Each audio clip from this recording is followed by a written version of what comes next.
Un nuevo programa de las provincias también existen. Hoy vamos a hacerlo porque con el mapa mundi a nuestra espalda, porque queremos señalar la importancia que tienen las conexiones interoceánicas, es decir, Océano Pacífico y Océano Atlántico. ¿Por qué? Porque hay un gran mercado consumidor en China. Hay un gran mercado en China que requiere más y más alimentos para que su población no tenga hambre, que es una de las poblaciones más concentradas del mundo. Entonces hay que sacar alimentos de Argentina, de Brasil, hacia Chile, hacia China. Entonces vamos a ver, acá si hay una conexión interoceánica, Atlántico-Pacífico, natural, digamos, está acá en el sur, en el Estrecho de Magallanes. Ahora, es indudable que traer la mercadería o los cereales, hacer todo este recorrido para llegar al Estrecho de Magallanes y pasar, es casi imposible por el costo. Entonces se inventó desarrollar el Canal de Panamá, que está acá, que ya, digamos, el presidente Trump de Estados Unidos considera que hay que cambiarle el nombre de Canal de Panamá y Canal de las Américas, como también cambiarle el Golfo de México. Bueno, son las cosas que está queriendo hacer Trump y que controla el Canal de Panamá. Entonces, ¿qué pasa? China, que está allá, China quiere no depender del Canal de Panamá.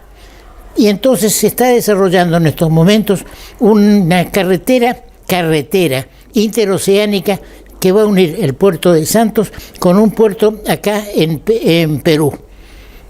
Entonces, lo que lógicamente no se puede hacer acá un canal, porque sería imposible aparte y costoso, pero sí se está haciendo un ferrocarril, una línea ferroviaria paralela a lo que hay ya una carretera, pero que no llega a terminar acá, sino que llega más o menos hasta la mitad de Brasil. Entonces, Brasil, que es todo esto, que es uno de los países, después de China, también más grandes, con esto van a tratar de eliminar el tener que ir al Canal de Panamá, que está controlado por los Estados Unidos. Entonces, vemos aquí y volvemos a marcar. Tenemos acá, hasta acá tenemos ya una carretera.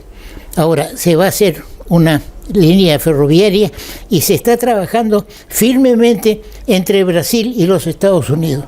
Esto nos lleva también a considerar el tema del segundo puente Corrientes-Chaco. Diputados del Chaco han manifestado su preocupación, mientras que los legisladores correntinos no han hecho ninguna manifestación para protestar por este segundo puente, que empezó la idea a concretarse mientras era gobernador de la provincia Tato Romero Félix.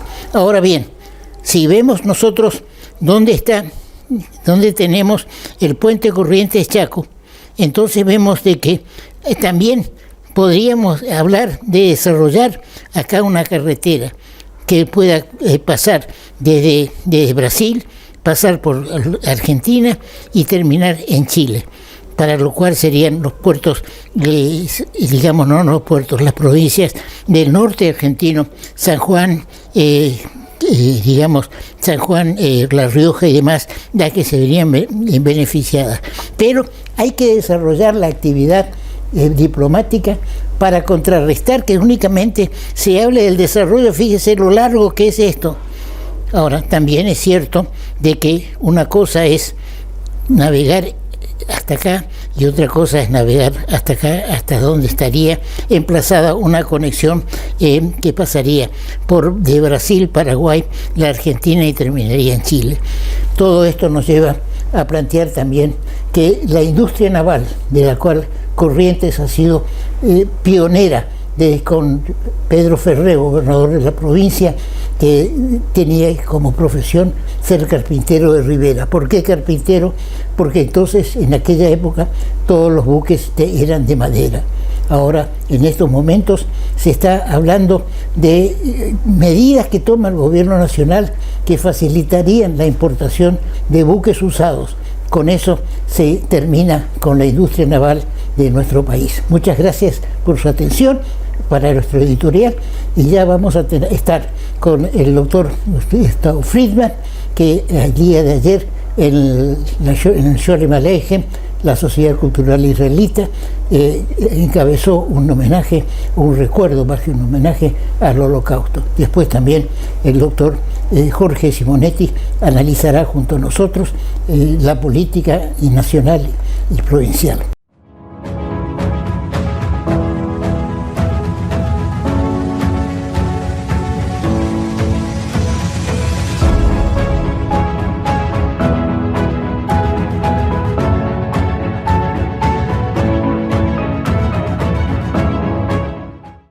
Ahora comunicarte con la MUNI es más fácil. Llama al 147.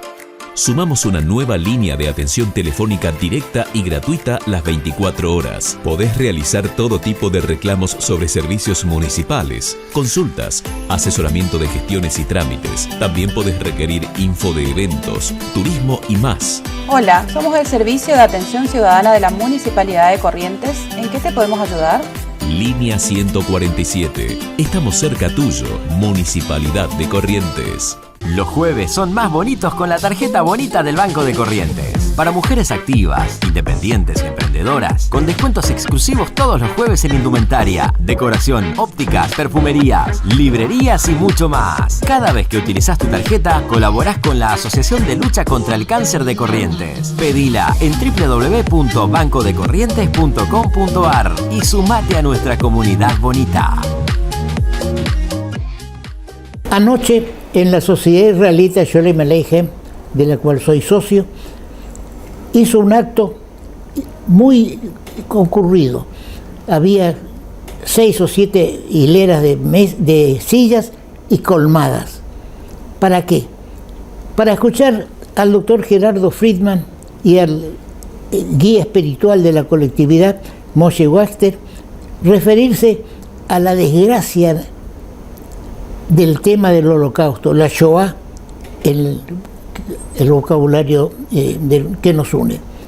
Por eso invitamos hoy otra vez, a haberlo escuchado ayer en el Sholem, al doctor Gerardo Friedman, para que la audiencia conozca los detalles del Holocausto y del acto de ayer. Bienvenido, Gerardo. ¿Qué nos podés explicar a la audiencia a qué se refiere el Holocausto? Muchas gracias por la invitación y bueno, yo formo parte de un grupo que está plasmado ahora en la Cátedra Libre de la Universidad Nacional del Nordeste de Derechos Humanos, Genocidio y Holocausto, que nuestro mentor fue Héctor Zimmerman, y cuando Héctor hablaba siempre de Shoah, nos decía, empezar a contar la Shoah desde los campos de concentración es empezar a contarla desde el final. La Shoah es un proceso que se inicia con la llegada de Hitler al gobierno en 1933, llegó con el voto popular, no realizó ningún golpe de Estado. El intento de golpe de Estado que él realiza fue en 1923, el famoso intento del golpe de la cervecería que se llamó en Múnich, paradójicamente el 9 de noviembre del 1923, que fracasó, pero él llega al gobierno por el voto popular, y después forma su gobierno, y ahí se inició un lento proceso de forma gradual ir desplazando a los judíos. En 1933 llega al gobierno, en 1934 aparecen las leyes de Nuremberg, donde empiezan a definir quién era y quién no era ciudadano alemán, con lo cual los no ciudadanos alemanes empiezan a perder derechos. Y Héctor nos decía, y está muy bueno encontrar el relato de ese avance en una parte del diario de Ana Frank, cuando ella contaba, nos quitaron hasta las bicicletas. O sea, no le dejaban andar a los judíos en bicicletas en los parques. Entonces, es como empezar con esa pequeña escalada contra el pueblo judío, porque hay dos grandes ramas de los estudiosos de la Shoah. Los que creen que fue un plan premeditado de exterminio desde el inicio, y los que dicen no, fue un proceso donde fueron viendo cómo ir deshaciéndose de los judíos. Actualmente está, si bien los que dicen que el plan de Hitler desde el inicio fue el exterminio de los judíos, siguen teniendo su voz, lo que se cree que fue un proceso los funcionalistas se le llaman eso. Perdóname. Si creemos de que el odio al judaísmo por parte de Hitler ya era de entrada, podemos decir que en 1933 había un sentimiento antijudío ya en Alemania, porque llega por el voto popular, ¿no? Así. Exacto, sí. Bien, avanti. Bueno, de una cosa que expliqué ayer, el doctor Buchrucker, un estudioso mendocino, en un libro que se llama Los fascismos del siglo XX, comenta que menos del 20% de los afiliados al partido nazi cuando llega Hitler al poder eran ideológicamente afines a las ideas de Hitler. La llegada de Hitler al gobierno, eso se lo cuento de forma personal, que he leído bastante al respecto, porque el tema que a mí me interesa es cómo Alemania pudo dejar que una persona como Hitler llegue al gobierno, una persona que no tenía ningún tipo de currículum de plafón, era el hijo de un funcionario de correo de Austria, de una ciudad muy alejada. Cómo pudo, no solamente cómo llegó, sino cómo ese país que en aquel momento tenía 33 premios Nobel, ¿sí? Alemania, Inglaterra tenía 10 y Norteamérica tenía solo 3 premios Nobel. No solamente llegó Hitler al poder, de los 33 premios Nobel, 20 se plegaron al nacionalsocialismo, los 13 que quedaron, 10 eran judíos. O sea, podríamos decir que solo 3 premios Nobel. Era el mejor sistema universitario de Europa. ¿Cómo pudo, no solamente que Hitler llegue a poder embarcarse en un suicidio colectivo, como la guerra y como la Shoah? Suicidio colectivo no solamente físico, sino también moral. Es realmente inentendible. He leído libros al respecto, realmente es inentendible, es un conjunto de cosas. Lo único que podemos dejar en claro que sucedió. Entonces, bueno, el odio antisemita estaba en Europa, en toda Europa. No olvidemos Francia con el caso de Dreyfus, o sea, es una cuestión que ya se palpitaba en Europa, pero bueno, toma fuerza con Hitler, del cual responde a muchas necesidades de cómo la Alemania fue dejada en mala posición por el Tratado de Versalles, la crisis económica del 29 le golpeó muchísimo. Es más, hasta el 29, hasta esa crisis económica, el partido nazi no tenía entre el 2 y el 4% de los votos. Después de esa crisis se siente muy fuerte en Alemania, porque Alemania viene sostenido por mucho capital norteamericano, que bueno, lamentablemente tiene que huir, y la inflación fue descomunal, la hambruna, inflación, la humillación del Tratado de Versalles, hizo que se gestionaran una figura como Hitler. Un gran estudioso, Peter Fritzsche, dice que el nazismo surgió en la Primera Guerra Mundial. Y lo que yo sostengo es que la Segunda Guerra Mundial nace en el Tratado de Versalles, por cómo fueron tratados. Lamentablemente no hubo una visión de integración, sino una visión directamente de aplastamiento de Alemania. Le dejaron un ejército de 200.000 personas, nada más, y con los Freikorps, que eran fuerzas paramilitares, duplicaban la capacidad de Alemania oficial de poder resguardarse de este tipo de personas. Ahora, todo eso, la situación del pueblo alemán, no justifica la actitud que tuvieron con los judíos, porque si tenemos en cuenta el nivel cultural que tenía Alemania en esa época, y lo acaba de señalar Gerardo, de los premios Nobel que tenía Alemania, no justificaba la persecución y muerte que llegó a los 6 millones. Ahora, las muertes de los judíos no fue individual uno a uno, sino hubo una reacción, una muerte masiva, ¿no? Claro, se empiezan a planificar, el proceso de eliminación de los judíos empieza primero con fusilamientos masivos, que la zona de los países bálticos, la zona de Lituania, Estonia, son los primeros lugares donde empiezan los grandes fusilamientos.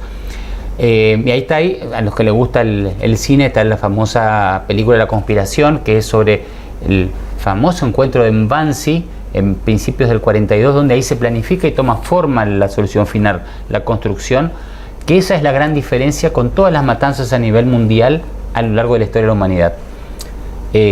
si bien Hitler no es el más grande genocida de la historia, fue el único que planificó la industria del asesinato. O sea, lo industrializó y lo trató de justificar científicamente. El único. El resto lo hacían por crueldad, por bajos instintos, por poder, pero los que llevaron a un extremo ideológico, cultural, científico del exterminio de personas fueron los nazis, ¿sí? Y se pone en funcionamiento la solución final, pero primero pasaron por etapas de fusilamiento, donde tenían dos cuestiones. Primero, se gastaba mucha munición, estaban en guerra. Segundo, el factor psicológico de los soldados que tenían que fusilar, porque tenían que fusilar a hombres, sí, mujeres, niños, ancianos, embarazadas. Tenían todo un sistema de fusilamiento, pero después quedaban realmente bastante traumados, se convertían se embriagaban y fue un problema psicológico. Después lo evolucionan hacia los camiones en el cual se le daba vuelta el caño de escape, se hacían camiones herméticos, se introducía el caño de escape dentro de la cabina. Pero gastaban mucha nafta, que bueno, uno de los factores por el cual Alemania pierde la guerra fue que se quedaron sin gasolina al final.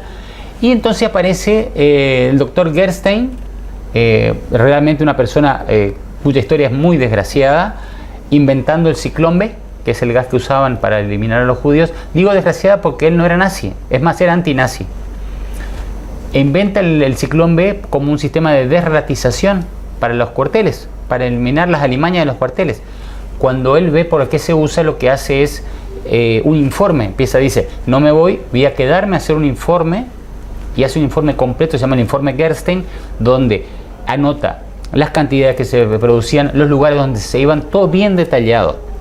Él se entrega en la rendición de Alemania, presenta el informe en Nuremberg y no le creen y termina suicidándose. Después empiezan las cámaras de gases, ¿no? Con el ciclón B. Hay dos factores que llevan a las cámaras de gas: la presencia del ciclón B, y otra cosa que esto me resaltó Héctor, cuando la fábrica alemana Krupp de metal puede lograr una aleación metálica que resista funcionar cremando los cadáveres 24 horas. Una vez que tuvieron ese sistema, el gas y la forma de eliminar los cuerpos con los hornos crematorios, ahí lanzan la solución final, que era la construcción de los grandes campos de concentración, que los campos de exterminio, fueron 6, que eso era realmente para exterminio, que estaban todos en Polonia, y el famoso, el que es el pope de los campos, es Auschwitz-Birkenau. Ahora se conmemora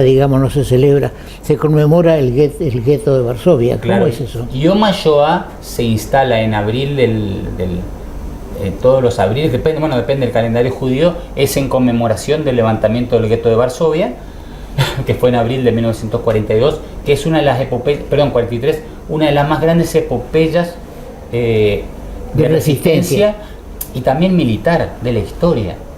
Si uno se pone a pensar que Alemania trituró a Polonia en 3 semanas, destruyó a Francia en 4 semanas, el gueto de Varsovia, entre que se iniciaron los primeros intercambios y se terminó, fueron casi 45 días. ¿Qué es el gueto?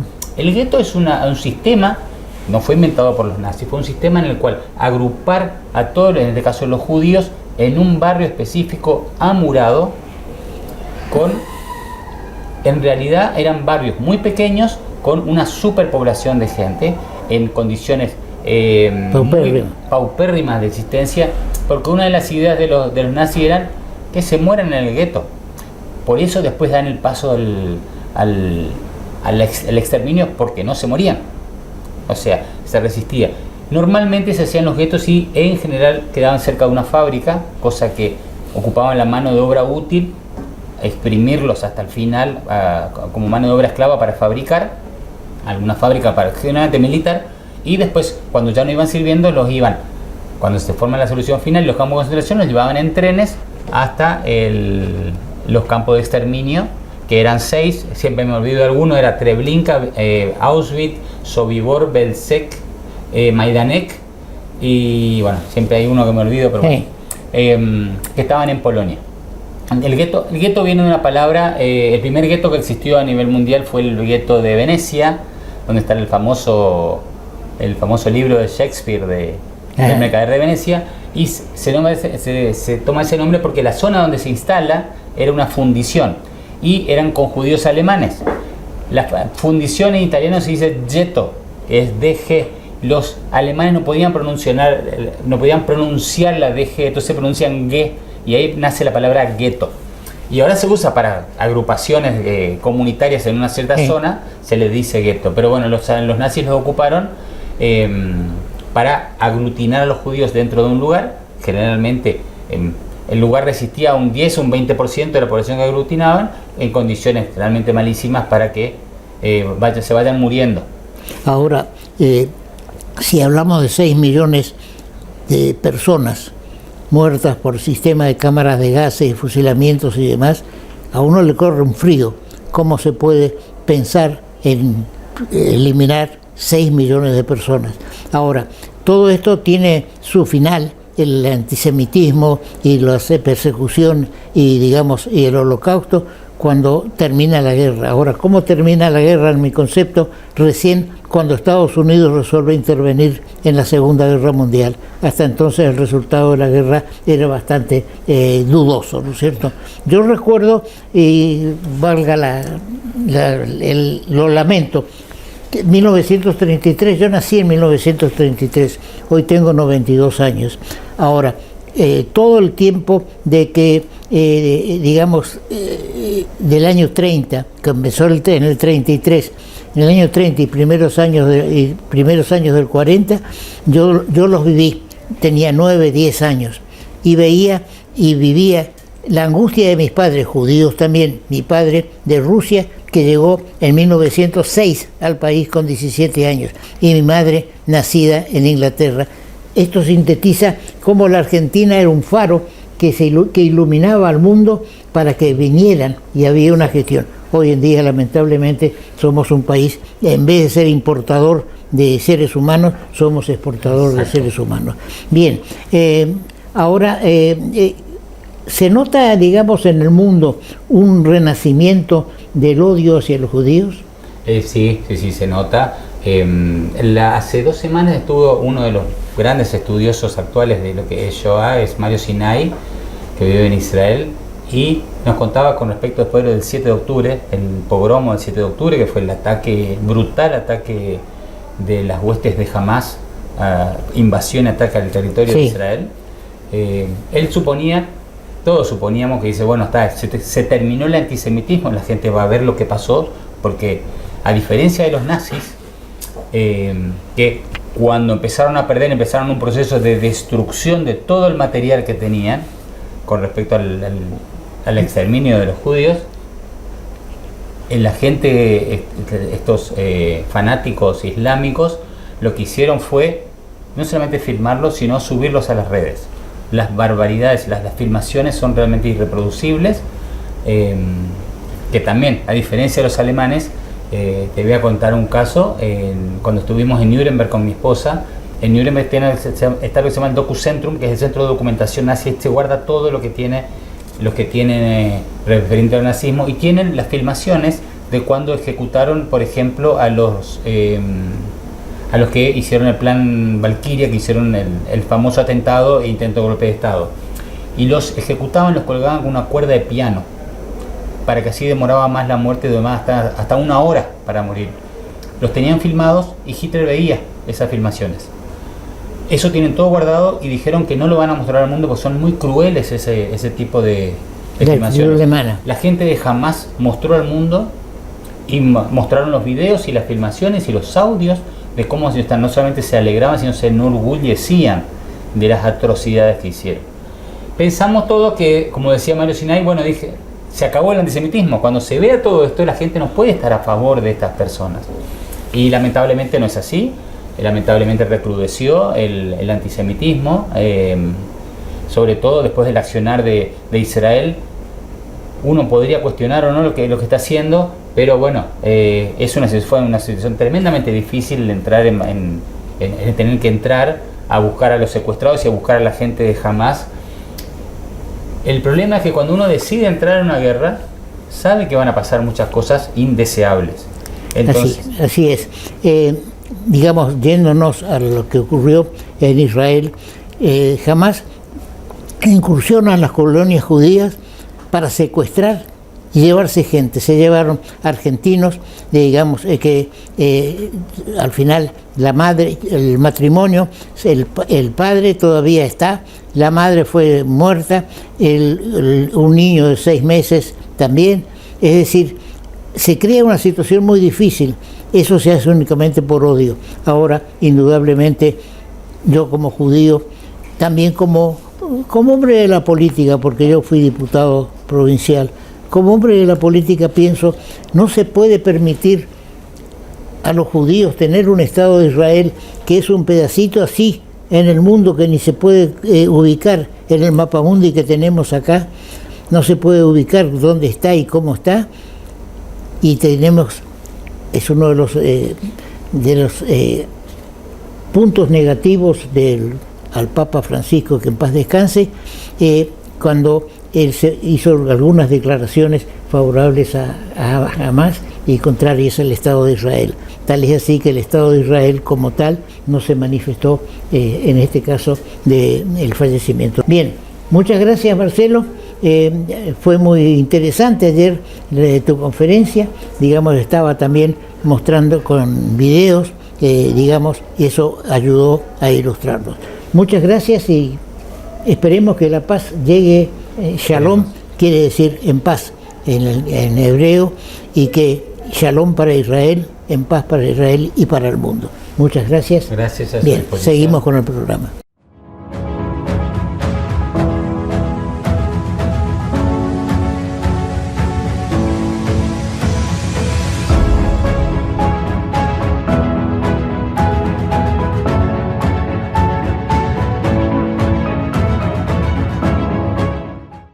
Ahora comunicarte con la MUNI es más fácil. Llama al 147. Sumamos una nueva línea de atención telefónica directa y gratuita las 24 horas. Podés realizar todo tipo de reclamos sobre servicios municipales, consultas, asesoramiento de gestiones y trámites. También podés requerir info de eventos, turismo y más. Hola, somos el Servicio de Atención Ciudadana de la Municipalidad de Corrientes. ¿En qué te podemos ayudar? Línea 147. Estamos cerca tuyo. Municipalidad de Corrientes. Sumate a nuestra comunidad joven. Paga tus estudios, la cuota del club, salí a comer con amigos, disfrutá del recital de tu artista favorito y mucho más con un 30% de descuento todos los días. Toda la info que necesitas sobre nuestro programa joven en www.bancodecorrientes.com.ar.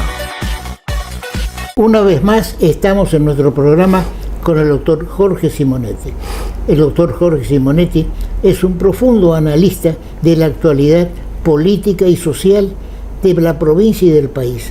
Él escribe habitualmente en el diario El Litoral, sale los días, El Litoral sale viernes, sábado y domingo, y el domingo sale artículos que firma el doctor Simonetti, pero también en ellitoral.com salen algunas reflexiones muy interesantes de parte del doctor Simonetti. Bienvenido, Jorge. Gracias, muchas gracias Toto. por acompañarnos. Gracias, Toto, Bien. una vez más. ¿Cómo estás viendo la actualidad, digamos, política, únicamente política y social de la provincia y del país?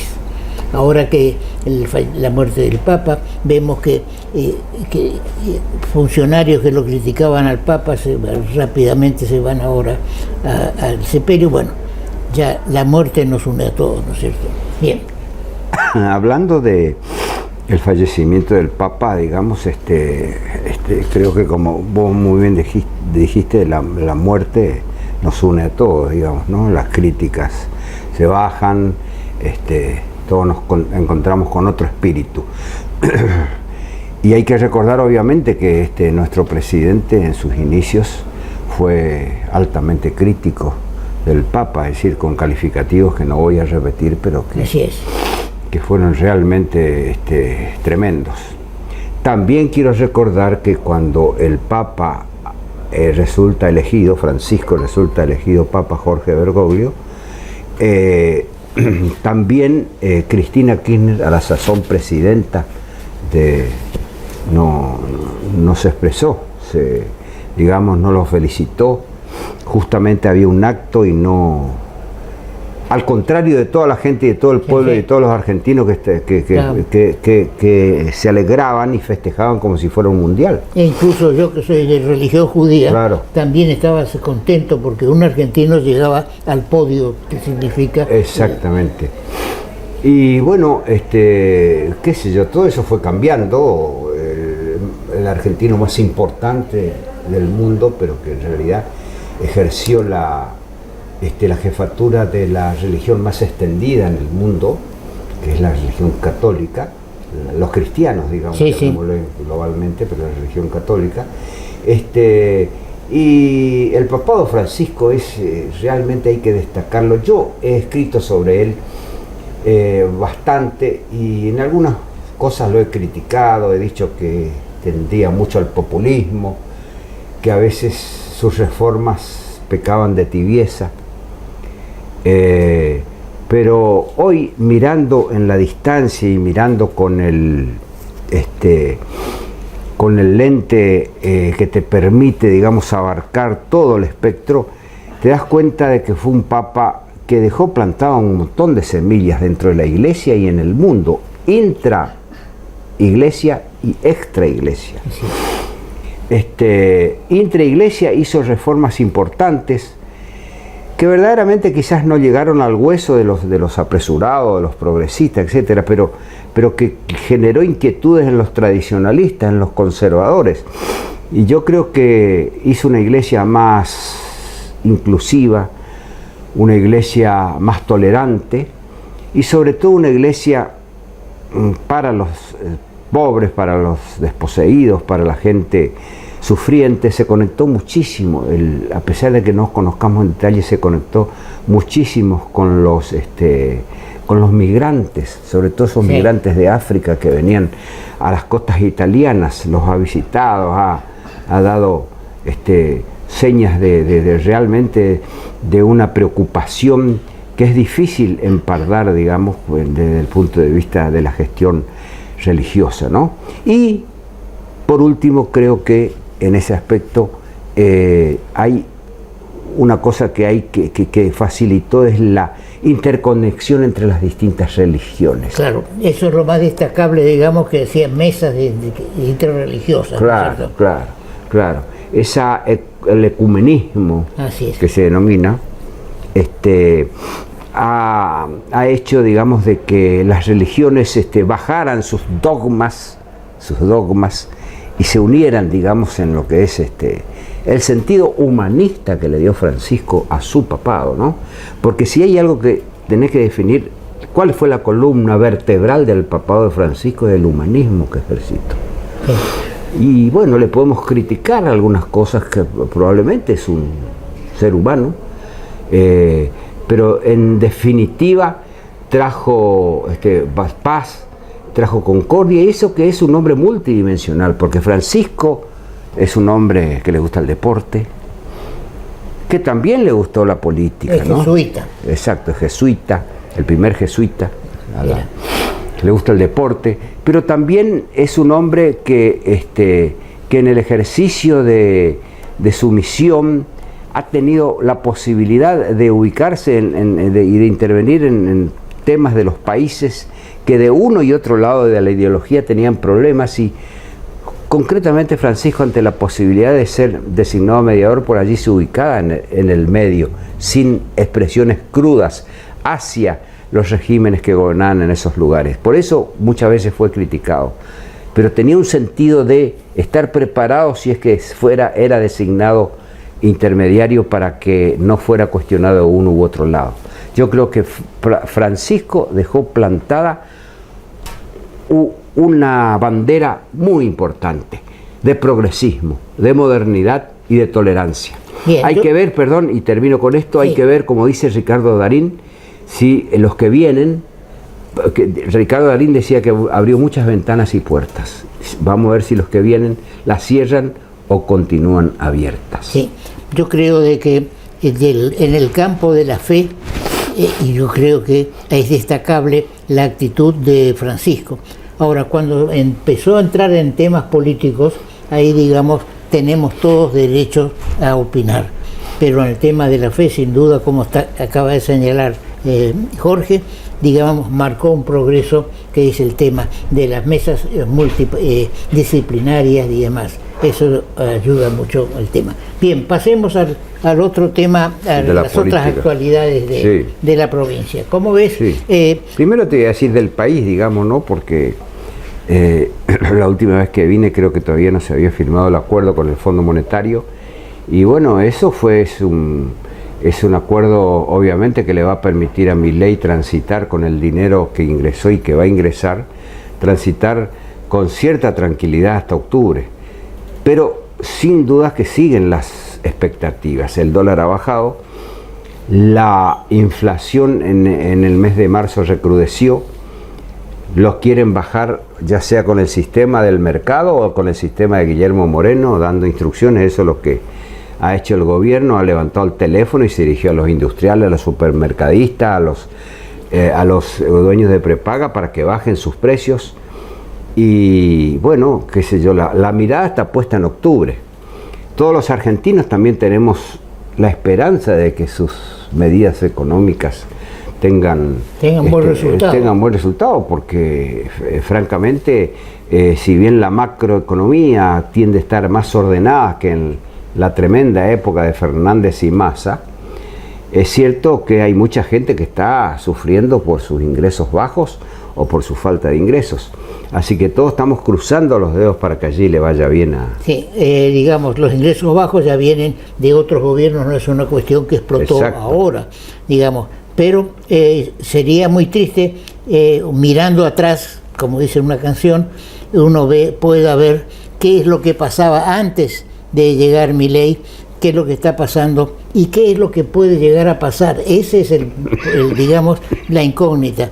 Si el gobierno nacional no puede dominar el tema de la inflación y empieza, aunque sea de un dígito, empieza a aumentar, eso va a significar consecuencias políticas en octubre.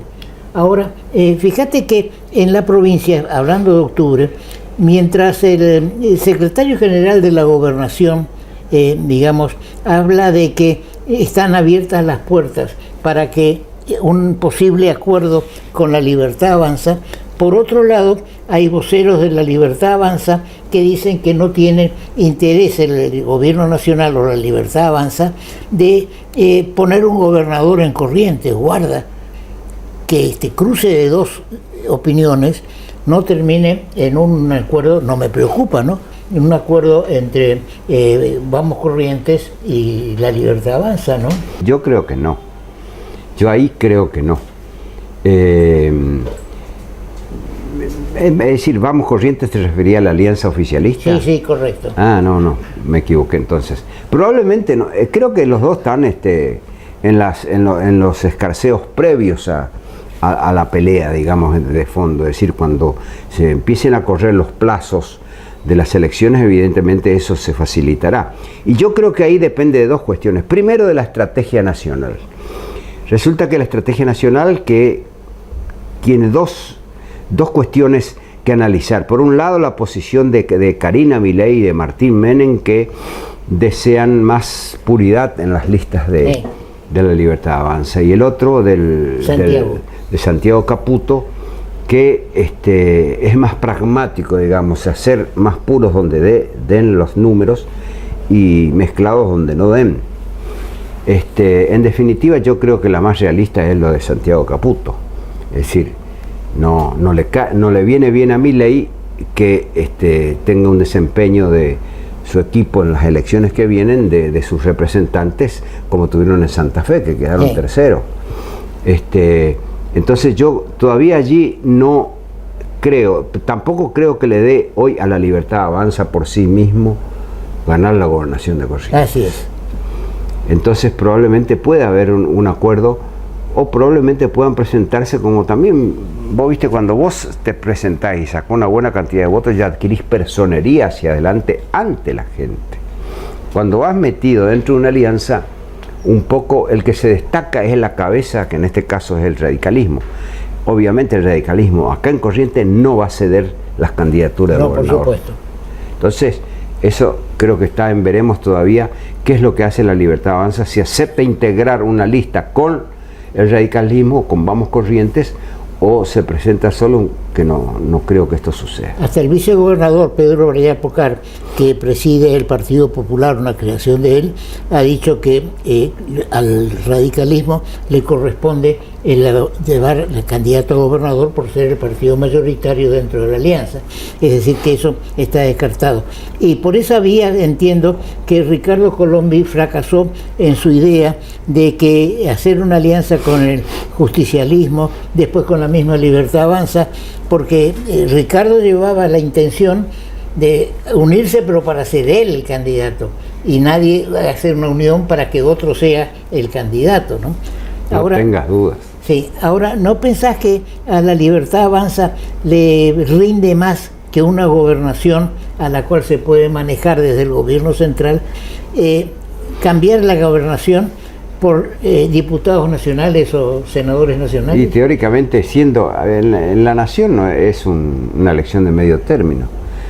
La Libertad Avanza padece de un raquitismo legislativo. Así es. Obviamente que tiene que aumentar la cantidad de legisladores, y si vamos a hablar de números, le conviene sacar legisladores, sí que le conviene, ¿no? Pero el ir dentro de otras listas donde otros sean los que encabecen, por allí puede también tener algún desafecto político de la gente, digamos, es decir, pegar distinto. Es decir, hoy por hoy vos lo ves a la impronta de Milei, digamos, como que cubre todo. Entonces, si empieza a hacer alianza en todas las provincias donde no encabece, por allí le resulte perjudicial. Pero acá en Corrientes, sin dudas que no creo que la Libertad Avanza tenga el suficiente caudal como para discutir la gobernación. Entonces ellos tendrán que pensar, como vos bien decís, digamos, si no le conviene hacer un acuerdo donde se privilegien los legisladores, colocar más legisladores que si fueran solos, ¿no? Así que esto está por verse. Inclusive en el mismo gobierno no están seguros de lo que va a pasar, ¿no? No están seguros. Y hoy por hoy, vos, no sé si has observado que las alianzas, la última alianza política fue la del Pacto Autonomista Liberal. Desde allí en adelante se hicieron alianzas electorales, donde se reparten cargos, pero no poder, no programas, no. Entonces, conviene si me suma, independientemente si sea. Fíjate, hay una expresión del secretario general de la Gobernación que leí, Viñolo, que dijo: nuestro límite es el kirchnerismo. Ah, bueno, con los kirchneristas no. Salvo, dice, que hayan kirchneristas que trabajen, con eso sí. Eso es una contradicción tan esencial y elemental. Que está dirigido a Carlen. Claro, acá vengan los que quieran, digamos, ¿no? No el aparato kirchnerista, obviamente, no la cámpora, pero sí venga el peronismo, venga Carlen, vengan algunos otros desprendimientos que lo vamos a cuidar.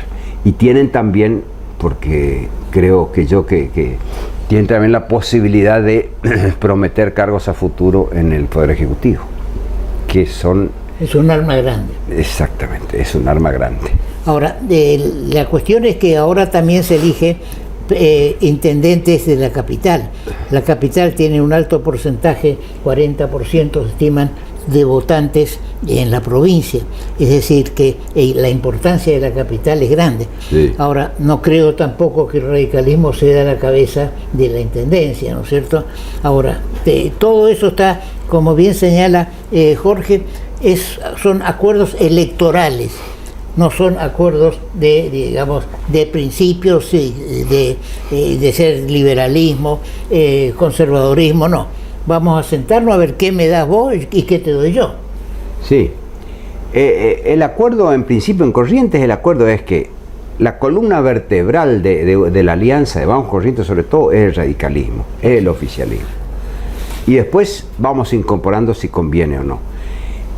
Yo creo que también lo que vos decís, que en la Intendencia de la Capital es importantísima porque concentra casi el 40% de los electores, y vaya, no casualidad, sino vaya buena noticia para para la coalición oficialista es de que se hizo una buena intendencia en general, digamos, podemos llegar a criticar algunas cosas, pero en general se hizo una buena intendencia, y la buena intendencia surgió de un candidato, de un intendente que mantuvo un perfil bajo en cuanto a lo político, pero que armó un buen equipo de trabajo y también una buena sintonía con el gobierno provincial, que le posibilitó los muchos fondos que de otra manera no tendría. El tema es el candidato de ese oficialismo. Es un radical. ¿Qué es radical? Todo apunta a que va a ser el hermano de Valdés, de Gustavo Valdés, ¿el candidato gobernador? Claro, todo apunta a eso. Yo, por lo menos el análisis que hago, yo creo que es la principal preferencia. Te digo más, difunden encuestas. Yo no creo en algunas encuestas, en muchas encuestas, porque son pagas y tienen el sentido de direccionar la tergiversar los resultados. Tergiversar y direccionar la simpatía de los electores. O sea que en la última parte, previa a la elección, la gente empieza a actuar a ganador. Es decir, en lugar de votarle a este, no, ¿para qué le voy a votar a quien se encuentra bien preparado como para ganar esta elección? Entonces ahí comienzan a inclinarse los votos de última de los indecisos. Y bueno, yo creo que el gobernador juega fuerte a su hermano. Y también hay otros candidatos, lo vi la otra vuelta que se largó, que difundió, que también quiere ser candidato el senador nacional Eduardo Vizqui. Y bueno, el intendente, que acá tiene muy buena imagen, acá en la capital. Y bueno, eso se definirá a su tiempo. Yo creo de que hay el gobernador, digamos, vamos a poner las cosas en orden, el gobernador va a tener que enfrentar una interna dentro del radicalismo, porque uno visualiza Eduardo Vizqui, Eduardo Tassano, el hermano Juan Pablo, eso se va a resolver dentro del radicalismo. Ahora, yo pienso de que, y todas las encuestas y demás indican que, digamos, la presencia de un líder en la boleta, por ejemplo, se dice que en Santa Fe, al no estar en la boleta Milei, obtuvo pocos votos. Y yo lo traslado eso a Corrientes. Si no está el gobernador en una lista... ¿El que dijo que va a estar? Claro, yo dudo si no va a ser intendente, lo cual es un arma política. Puede ser, sí, bien. Sí, señor. Bien, no te olvides que acá las elecciones son desdobladas, digamos, ¿no? Sí, sí. Por un lado la nacional y por el otro lado la elección provincial, digamos, que comienza con el gobernador, vicegobernador y después senadores provinciales, diputados provinciales e intendentes y concejales. En alguno de esos, encabezando alguna de esas partes de la boleta va a estar, ya lo anunció el gobernador. Y por el otro lado tener el otro aspecto, lo que conformó o lo que va a conformar Ricardo Colombi, que obviamente armó una alianza en torno a su figura, no tanto en torno a una idea general, sino en torno a su figura. Él es el candidato a gobernador. Vengan los que quieren participar de esto. Y ahí tenés un peronismo que está en una diáspora realmente, cada uno para su lado. Se querrá presentar el peronismo solo, con el riesgo de hacer, no un papelón, un papelonazo. No sé, es difícil. Entonces, hasta último momento podemos prever un acuerdo global del peronismo con Ricardo Colombi. Y lo cual también haría una especie de modificaría un poco el mapa electoral. Es decir, están las cartas por repartirse. Sí, ahora al tener la elección directa y haber desaparecido el colegio electoral, los acuerdos se van a tener que realizar antes de la elección, ¿no es cierto? Totalmente. Totalmente. Ahora, bien. Eso ya hace del 94, digamos, ¿no? Sí, sí. Ahora, al hacer la elección desdoblada, vamos a tener, digamos, cargos posibles para el gobernador actual: diputado provincial, senador provincial o intendente. Claro. Porque la elección que podría pretender de diputado nacional o de senador nacional se hace recién posterior en octubre, Sí. porque la elección provincial parece que va a ser en septiembre, digamos. Claro. Bien, ¿cómo lo ves al PRO acá en Corrientes? El PRO creo que ha bajado mucho su presencia, sobre todo, no hablo sobre todo de caudal electoral, sino su presencia en la política. En general, el deterioro que ha sufrido el PRO en todo el país. Fíjate vos que hoy por hoy está peleando el tercer puesto el PRO en la capital federal, que es Jesús Baluarte. Jesús Baluarte. Está primero Santoro, que trata de presentarse como lo menos kirchnerista posible. Ahí le sigue el vocero presidencial de Adorni, y después recién está el Silvia Los Penato, que va por el PRO. Yo creo que el PRO sufrió las consecuencias, sin dudas, de que apareció otro sector, que es Milei, representante de la derecha argentina. En realidad, el PRO era centro derecha. Apareció una derecha extrema que llevó gran parte de los votos del PRO. Entonces, en la medida de que no tenga una definición concreta que lo diferencie de la Libertad Avanza, los votos del PRO, una parte importante de los votos del PRO se los saca la Libertad Avanza. Ahí están las declaraciones de Macri, que los que se pusieron precio, dirigentes del PRO, y directamente focaliza Patricia Bullrich, ya se fueron. Es decir, le pega muy fuerte a sus ex amigos, a sus amigos, que se vendieron para pasarse a la Libertad Avanza, ¿no es cierto? Sí, sí. Eso, yo creo que esa actitud de Macri no lo va a favorecer, porque todo aquello que signifique luchas internas, la gente no simpatiza mucho con eso, ¿no es cierto?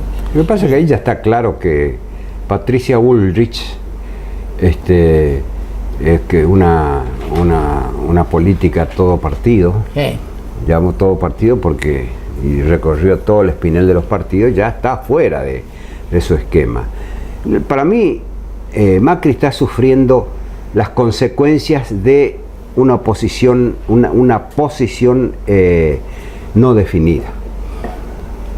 No poder tirar el centro y querer cabecear, digamos, ¿no? Es decir, no podés estar con Dios y con el diablo, no podés criticar mucho y después terminar apoyando. No se sabe en definitiva qué es Macri, o qué es el PRO, mejor dicho, qué es el PRO. Entonces eso lo va a sufrir en los votos, porque la falta de mensaje hacia la ciudadanía es un tema muy, muy importante. Si vos tenés un mensaje claro y definido, y bueno, ya apareció, si Milei ganó porque fue la opción más fuerte contra el kirchnerismo, eso sigue pasando, entonces se va diluyendo el PRO y la Libertad Avanza seguramente va a ir ganando a costa del PRO. Claro, teniendo todavía el gobierno 2 años más, hay mucho para repartir. Con mayor No hablemos razón de comprar, hablemos de repartir cargos y funciones. Bien, Jorge, yo conozco muy bien tu posición en muchos aspectos y te quiero referir de que anoche en el Sholem Aleichem, en la Sociedad Cultural Israelita, se hizo un acto en recuerdo del Holocausto. ¿Querés dirigirle a la audiencia una reflexión sobre el tema? Sí, el Holocausto, esa matanza tremenda, la mayor matanza en la historia de la humanidad, creo que no hay que olvidar nunca. Eso sí que realmente ahí la memoria tiene que ser fuerte. Pero el Holocausto no solo como representativo de un pueblo que sufrió esa terrible represión en la época del nazismo, sino como representativo de nunca más, de la tolerancia, de sospechar de aquellos gobiernos que traen mensajes de odio dentro de que dividen. De su esquema. Claro, que dividen entre buenos y malos, y le adjudican a los malos toda la maldad y todo lo que hay, y a los buenos toda la bondad. Esos gobiernos realmente son muy peligrosos. Nosotros creo, francamente, que en materia política Milei es eso lo que está haciendo, y es lo que más me angustia a mí, esa división entre buenos y malos. qué es lo que pasó en definitiva, porque no te olvides que, lo escribí en un artículo hace poco, que Hitler comenzó allá cuando toma exacto, en el 33, cuando toma su cargo político, comienza una batalla cultural. Empezó esa batalla cultural que hoy hablan los libertarios de batalla cultural. Y esa batalla cultural fue la semilla para ir eliminando la cultura judía, eliminando físicamente también a eso, y fue profundizando, y el pueblo se prendió en esa batalla cultural, como está sucediendo algo parecido hoy. Entonces esas son cosas que hay que tomar con muchas pinzas. El Holocausto no hay que olvidar, porque el Holocausto puede existir con otras personas, con otras etnias o con otras cosas, y es lo peor que le puede pasar a la humanidad. Bien, Jorge, muchas gracias y espero que tu estado de salud mejore. Gracias, Toto, gracias. El doctor Simonetti ha hecho un esfuerzo, salió de un estado gripal fuerte para poder participar de nuestro programa. Muchas gracias y nos vemos.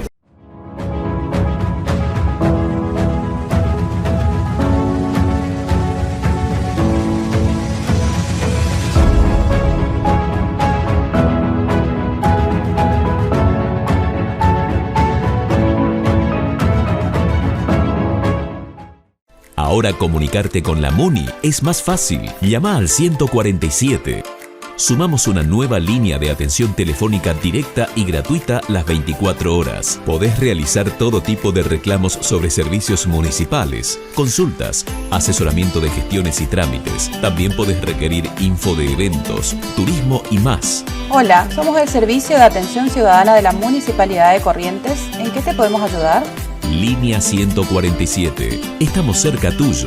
Municipalidad de Corrientes.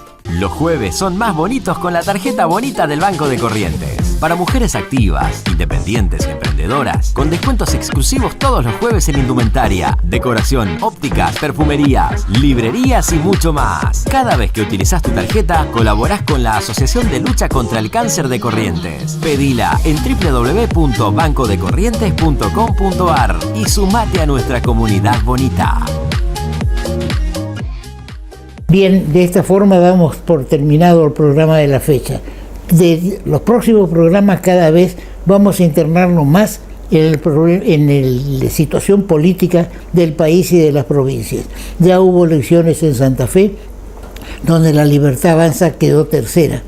Ahora también el justicialismo, o el peronismo o kirchnerismo, y en esas tres expresiones hubieron varias listas que expresaban un mismo ideal, pero que no se pudieron unir para presentarse en Santa Fe. Algo parecido va a ocurrir acá en nuestra provincia, donde ya hay muchas fisuras dentro del peronismo, dentro de lo que era el Partido Justicialista y del kirchnerismo. Ya el doctor Carlen y un grupo que lo apoya están muy cercanos al gobernador de la provincia y al esquema de Vamos Corrientes.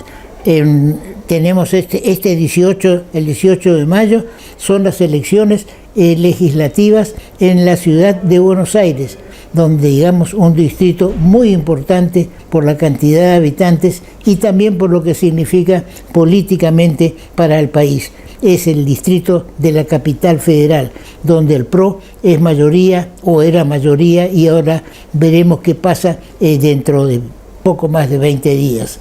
Bien, después quiero hacer una reflexión anticipada. El 1 de mayo, jueves mejor dicho, es el Día del Trabajador. Corresponde un descanso, corresponde celebrar el Día del Trabajador. El viernes 2 está figurando en los mapas como feriado puente, para que sábado 2, sábado 3, domingo 4 puedan hacer un paquete turístico. En mi criterio, el país no está en condiciones de hacer paquetes turísticos, a pesar de que yo soy partidario del desarrollo turístico, pero no está en condiciones de crear fechas para el desarrollo turístico, porque eso significa permitir un feriado largo. Entonces ya a fin de mes de abril ya tenemos el 1, el día 2, el día 3 y el día 4. es decir, que la gente se desparrama, y no solamente dentro del país, ahí está lo lamentable, sino que va a Brasil o a Chile, donde, agárrense de la cabeza, los productos argentinos, que acá cuestan, por decir, 100, los puede comprar en Brasil o en Chile por 70 o por 50. A eso hay que encontrarle una solución. Bien, será hasta nuestro próximo programa.